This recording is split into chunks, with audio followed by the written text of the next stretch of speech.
Question is for Dr. Jean-Jacques. In addition to medications that we can use to reduce inflammation, is there anything we as a patient can do outside of medication? I think the question is more for Stefan about inflammation and Angela. Okay. Yeah, I can start. So yes, I think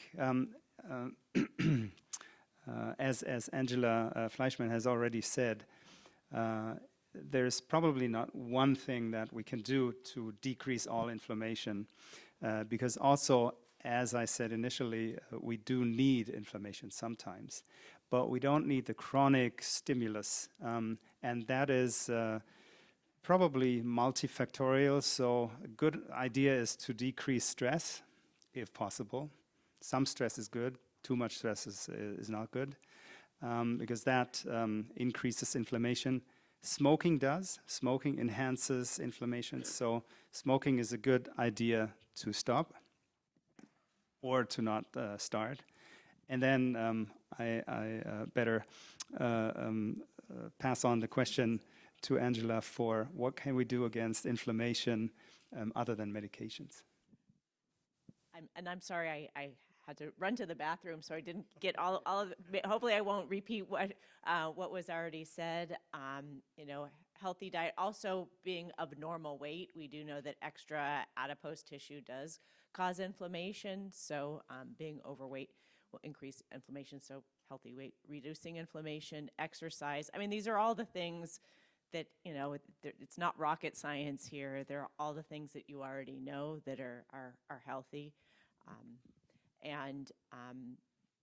Certain supplements have been purported to reduce inflammation, but I think I want to hesitate to rattle off a list because really feel that rigorous studies need to be done to prove inflammation reduction potential of particular supplements. I will put a short support for something that you also commented on, which was massage and acupuncture. There will be many physicians who will say there are no really good, strong clinical trials to prove that either one of those work. The Chinese would at least argue on the acupuncture, but both of them will give you a sense of relaxation and a sense of stress release, which is important. And if you use them correctly, the acupuncture lasts, I don't know, about an hour to an hour and a half.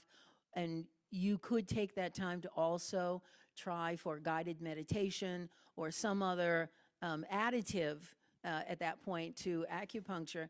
And both of those could help your mind as well as help your body relieve the tension and the stress.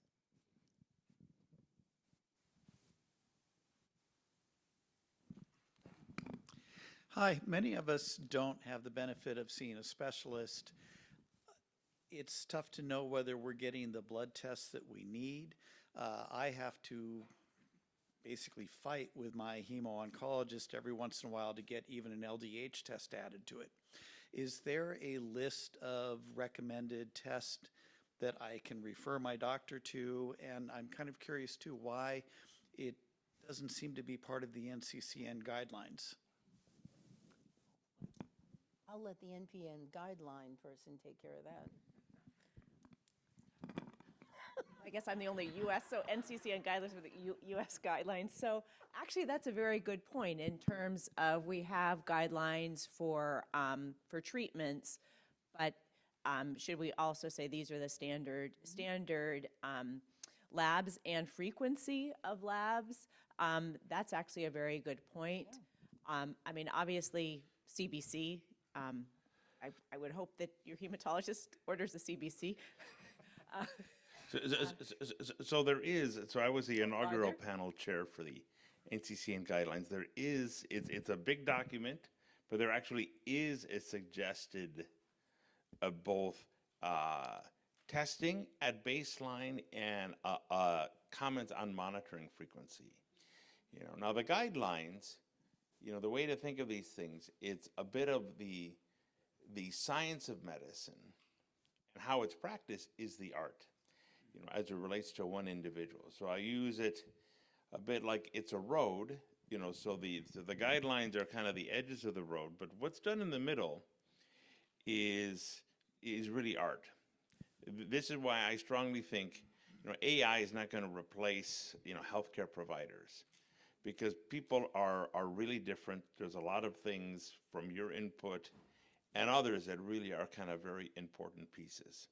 But there clearly are kind of recommendations on kind of, minimum standards. But I guess it would be nice, since I didn't even know that, to have it up front, like, the flow sheet where it's the treatment, basically boxes that we see right in front of us. Without question, it's a ton of stuff, because the actual U.S. guidelines is like a 100-page document, of which you see people kind of go to the drug piece. We're working now, kind of a broader piece is, again, this sort of concept of, how do we have pathways across healthcare providers, in the U.S. by system. So that, again, somebody comes in with, non-Hodgkin's lymphoma, they don't get a dramatically different treatment at one center versus another, recognizing, again, some of this variability. But some of these other parts, as it relates to nursing care, interaction with pharmacy, input of clinical pharmacy, all of the different supportive care things that you've heard, how do these things get woven in?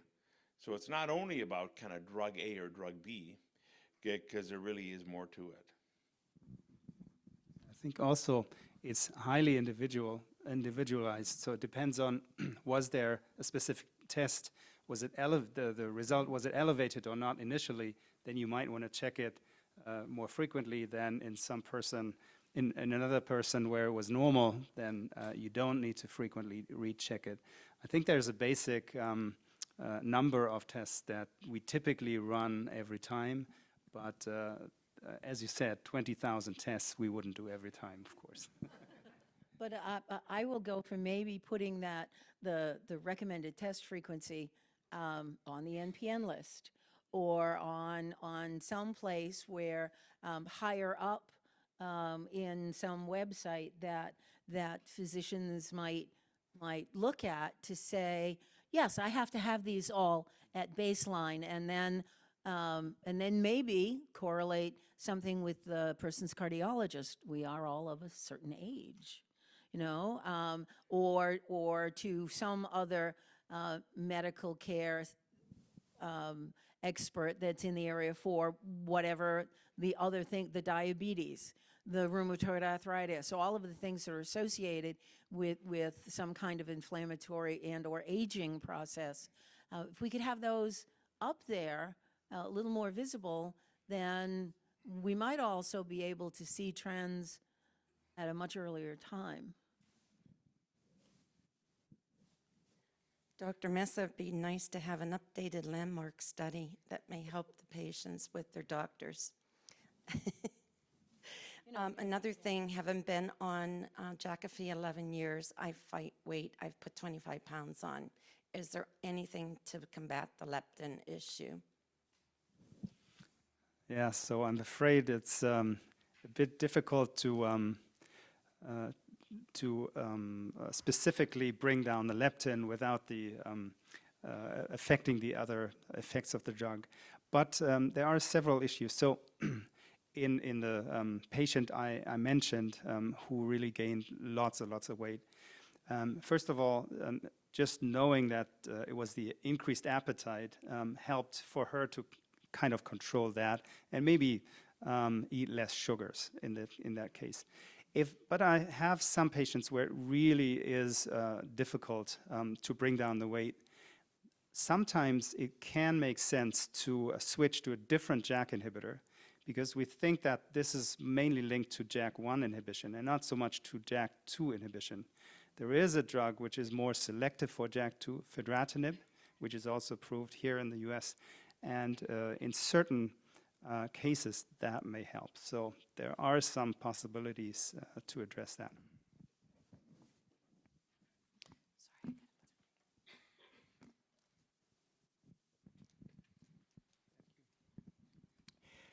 What does either intermediate fasting or long-term fasting, what effect does it have on inflammation? Oh, that's a good question. I can't quote the literature, but I would assume that it probably, somebody has looked at it and they would probably hypothesize that it reduces inflammation, but I don't know the answer.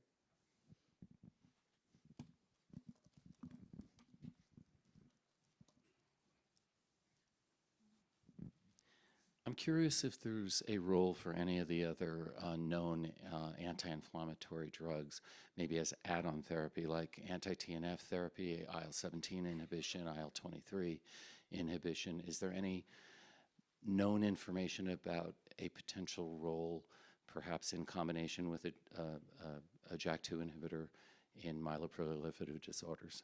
Yeah, maybe I'll start on, off on that question. I think we have to be careful to combine different anti-inflammatory drugs, especially TNF-alpha blockers, which are commonly used for rheumatoid arthritis and other diseases. I think we can actually do harm by inhibiting inflammation too much, because that may increase severe infections to occur. The rate of infections, and that has actually happened. So in that case, really, well, the thought of it is good to decrease inflammation. We can also do harm. So I would not advise to do that, at least not outside of a clinical trial. And I think, Ruben, didn't you have an etanercept clinical trial a long time ago? We did. So we had done both etanercept as a TNF-alpha inhibitor, and then I think an etanercept and along with an IMiD. And it did help how people felt. The company wasn't super supportive of kind of growing it, so it wasn't a huge experience. You know, not to say that that class of drugs, I think on its own, had limited effectiveness on its own, but might be a part of kind of a broader combination. I will put an anecdote that I experienced 2 days ago about, I have had a patient who has ET, and her father has JAK2, but no myeloproliferative neoplasm, and was talking to him while she was getting the blood drawn, and he had been on Remicade for 20 years and is now on Humira. Could it be that that's why he's maintained as JAK2 chip? Who knows? Dr. Kalajian, thank you for your fascinating presentation. I was surprised at the very low rate of psychiatric side effects, but you mentioned you had strict screening criteria. So I was curious, what would you expect the rate of those side effects to be in like general practice? The psychiatric ones, you mean? Yes. Usually it's reported in about 10% of patients on all interferon, something like that. It's very variable in terms of intensity, but I must say that probably with the experience, when you specifically ask for that, you always find some slight changes in the mood of the patients. They feel irritable, or they're a bit depressed or excited sometimes. So it's very, sometimes it's neglected because people don't think to say, they say, I'm fine, as you said. But if you ask the question more in details, you can catch these. So people have to be aware of that. I always say, please don't quit your job or your wife before asking me when you are in interferon, just to be sure. But otherwise, yes, you have to control that. I must say that it's also very helpful when you are a specialized center dealing with this kind of disease and this type of drug, to have a good psychiatrist, you know, that is aware of these specific abnormalities with interferon. It's not all psychiatrists who know that. And they may say, for example, if they are not aware that, no, this patient shouldn't receive interferon, no way. In fact, it's rarely the case. The specialized psychiatrists say, it may be for the moment not the right time, but please wait, and we will let you start when the patient, and that's why also sometimes it's better to start with another drug after the diagnosis, because it's easier to manage. You have all this you have to cope with all these new diagnoses. Is it a cancer? Is it something I will die of transformation, of stroke? So you have to manage all the, it's not time at that time to start interferon sometimes, and it's better to delay start with another drug and to be prepared. So if you take care of all these points, you saw that only one patient had really a problem with that. So it's very important to control that before starting.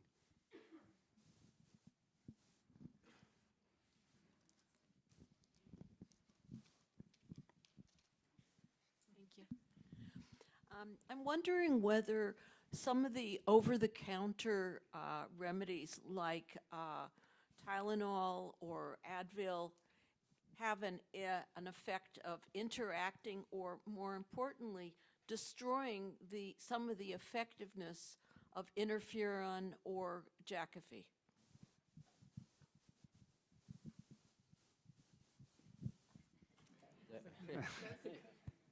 Maybe I'll start. So what some patients don't know is that NSAIDs, Advil or similar drugs, ibuprofen, act very similarly as aspirin. We had that discussion yesterday, which means that they can increase the bleeding risk. And so it's important to, as you also said, to discuss this with your physicians, that they know that you're taking it. We had the case yesterday of someone who had elevated platelet counts and a CALR mutation and some bruising or bleeding, and they weren't taking aspirin on purpose. But it's important then that you also avoid other drugs that may increase bleeding, such as ibuprofen. As an aside on that, Aleve is a very potent influencer of sodium and potassium imbalance. You'll get much more sodium. More sodium in you means that there's more fluid retention. More fluid retention causes increases in blood pressure.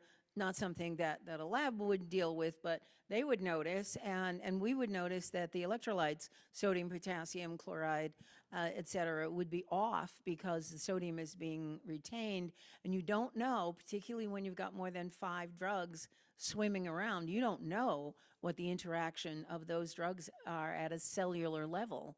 So just moving the sodium a little off might interfere with things that we have no knowledge of. So if you're got a problem with fluid retention, I'd stay away from Aleve. I was just looking for one clarification. I understood that you said that interferon can reduce fibrosis buildup, but after years of being on interferon, I still am then diagnosed with myelofibrosis. So what's the contradiction in that? And then a second part is the weight gain on Jakafi. I'm a pretty thin guy. I gained 25 pounds in about a month. That is as uncomfortable a place for me, as the remedies, the Jakafi is, alleviating some of the pain and other discomforts. So I'm wondering if anybody ever thought of that as a contradiction in treatment as well. I came off of Jakafi and I lost too much weight. So it's sort of a roller coaster there. I'm just wondering a comment on that effect as well. Thank you. Yeah, I think that's a very important point you raise. So initially, I had a patient who had lost 11 kilos through his myelofibrosis.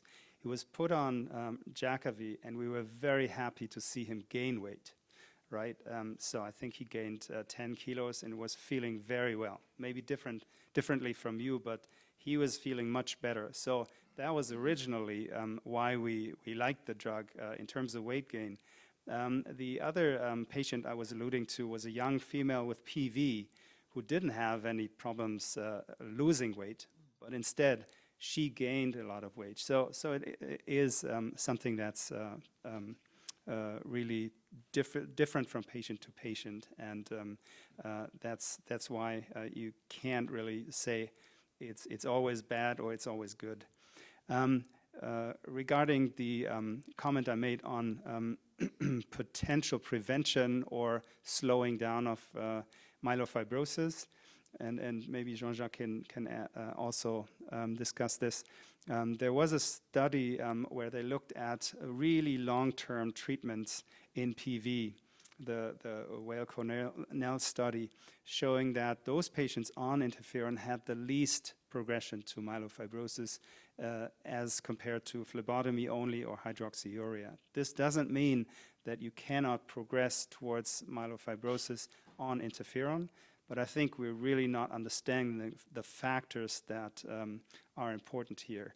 And I wouldn't say that everyone has to be put on interferon to slow down the fibrosis development, but at least it's a potential mechanism, and we have to understand it better to be able to target it better.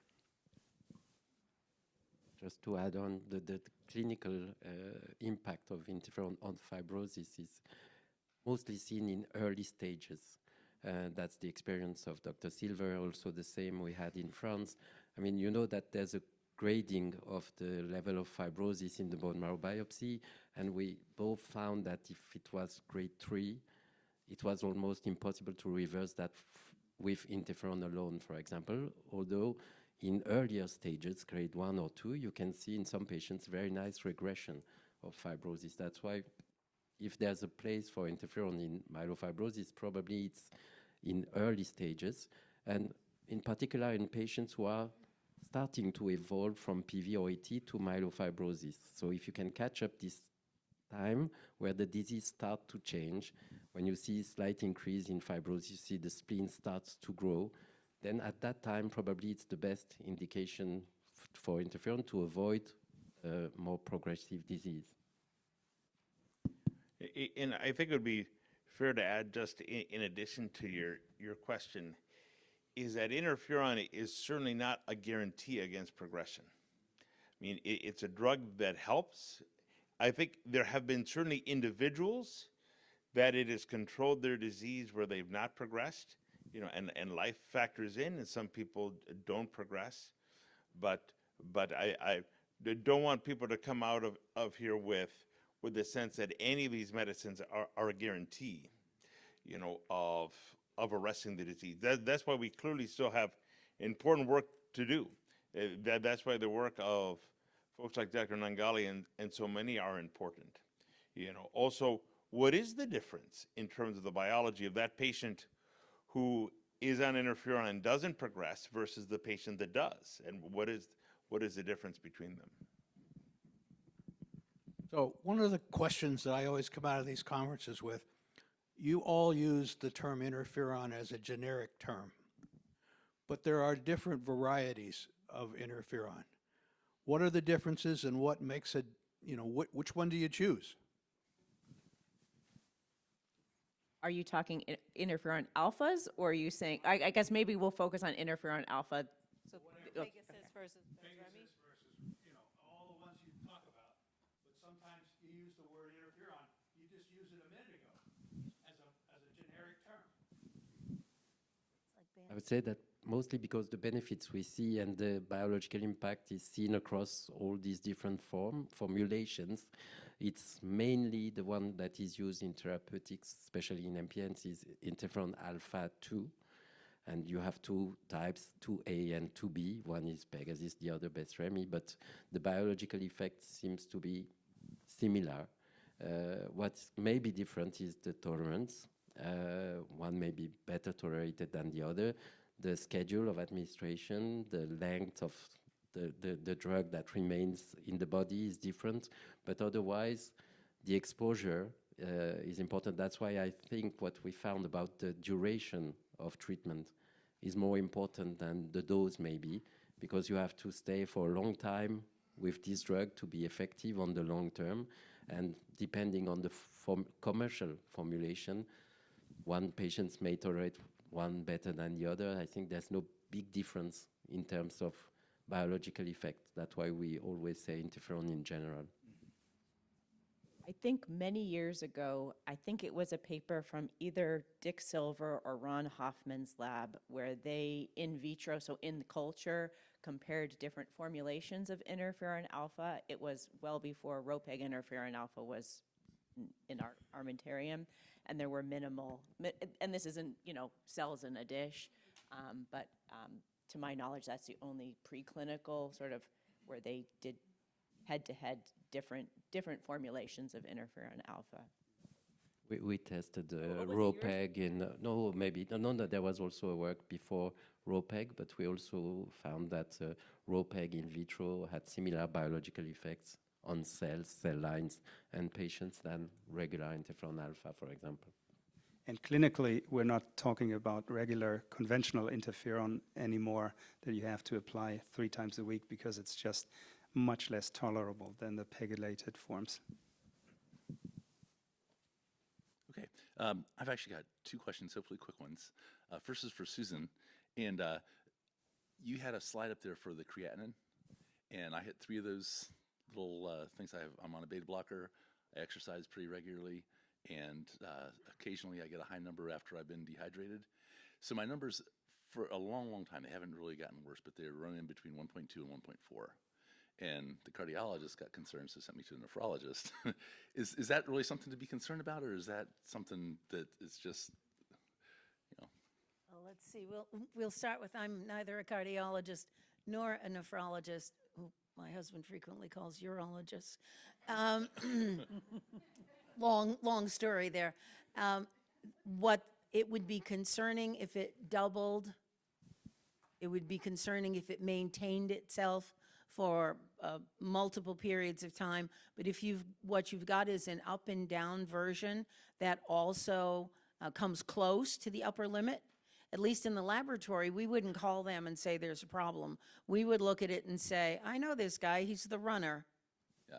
yeah. But again, if you don't tell them, beyond fine, if you don't tell them that you're a runner, if you don't tell them, because they're not going to ask you, for the most part, it's not something that they would think of, are you on a beta blocker? Or you on a diuretic? And yet, those 2 things would influence perhaps the dosage or the frequency of some drug they gave you. Okay. So they need to know this. Okay. And the other one is, so I've been 23 years on interferon, and now we've just switched to Hydrea. And what I was curious of is the frequency for VAF and for bone marrow, especially, those 2 tests.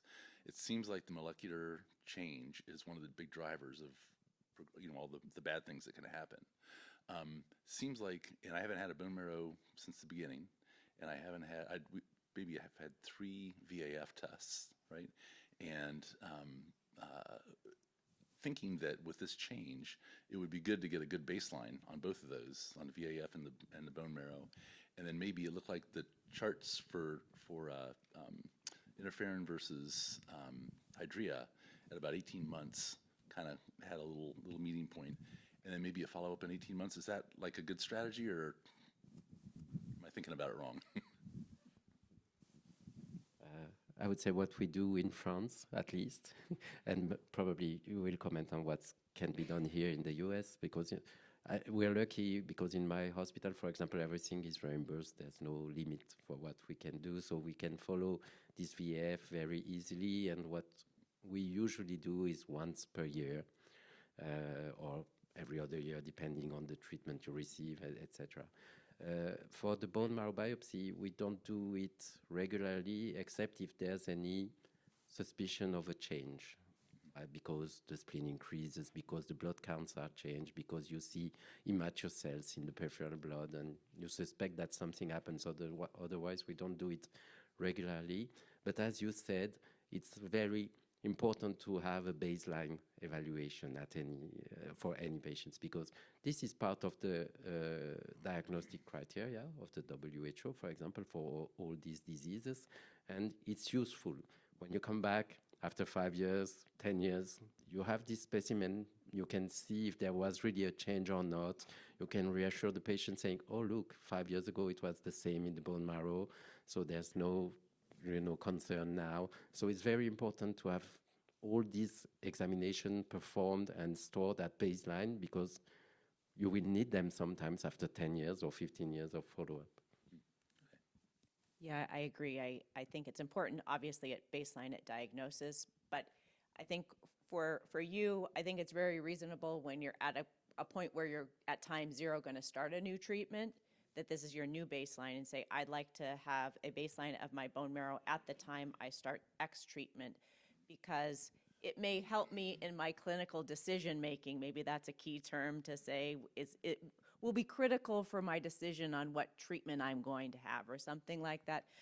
Because if it's just out of curiosity, probably not the best idea to do. But if it's going to be, the information is going to be helpful for you to decide what treatment is best for you, then that is a rationale to do a bone marrow biopsy, as well as VAF. That if you're on a, for example, interferon, and you say, I'm going on interferon for the purpose of reducing my VAF, it makes sense that you would want to follow that.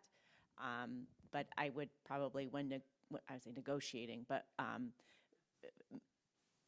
bring in the clinical decision-making as that the tests are going to help your clinical decision-making as a patient, decide what you'd like to do. I agree. That's what we would do in Germany as well. And maybe we can mention karyotyping, so chromosome analysis. VAF isn't everything. So at a point when you do the bone marrow biopsy, we typically get a karyotype done, meaning chromosome analysis, because that's it's important for some of the MF risk scores to know what the chromosomal changes are. Is it a normal chromosome karyotype arrangement, or are there specific changes that you wouldn't pick up doing PCR or NGS? So, but I totally agree that I would only do that test of bone marrow biopsy and karyotyping if something clinically changed and it's really relevant for therapy. What about if it's just the drug or the treatment that's changed? Is that it? The question is, why was it changed? What was, yeah. Yeah, it was changed because the Pegasus was kind of like, I was having these more and more of it, and it wasn't, the last VIF I had like 2 years ago, it was like 40%, something like that. So you mean the Pegasus was kind of, the response was leveling off? Exactly. Yeah. So in that case, I would recommend a bone marrow biopsy, just as you said, to have a new how do you say it? New standpoint or treatment switch is a landmark also in the disease history. So having a complete, VAF biopsy at the time of your switch treatment is also important, clearly.